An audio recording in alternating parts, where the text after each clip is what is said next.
జంగారెడ్డిగూడెం మండలం గురువాయిగూడెం మధ్య ఆంజనేయ స్వామి ఆలయంలో జనవరి 5వ తేదీన భద్రాచలం శ్రీ సీతారామచంద్ర స్వామి కళ్యాణానికి గోటితో వలిచే తలంబ్రాల కార్యక్రమం చేపడుతున్నట్లు శ్రీరామ ఆధ్యాత్మిక సేవా సమితి సభ్యులు సత్యనారాయణ తెలిపారు.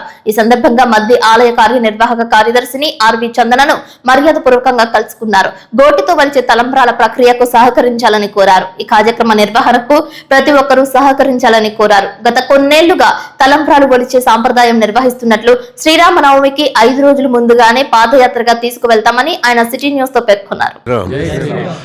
నా పేరు ముళ్ళపూడి వీర వెంకట సత్యనారాయణ. మేము శ్రీరామ ఆధ్యాత్మిక సేవా సమితి రాముల వారి కళ్యాణానికి ప్రతి సంవత్సరం గోటితో వలసిన తలంబ్రాలు పట్టుకుని పాదయాత్ర చేయడం ఆనవాయితీగా చేయడం జరుగుతుంది.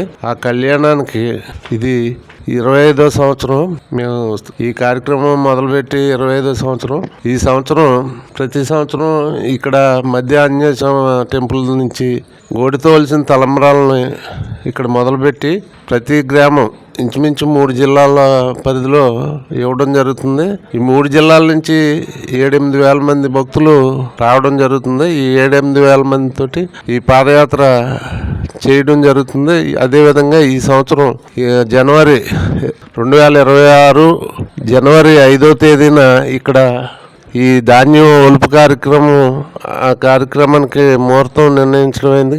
దానికి ఈ కార్యక్రమంలో పాల్గొనే భక్తులందరూ కూడా 5వ తారీఖు తప్పనిసరిగా పాల్గొని ఈ కార్యక్రమాన్ని జయప్రదం చేయవలసిందిగా కోరుతున్నాం.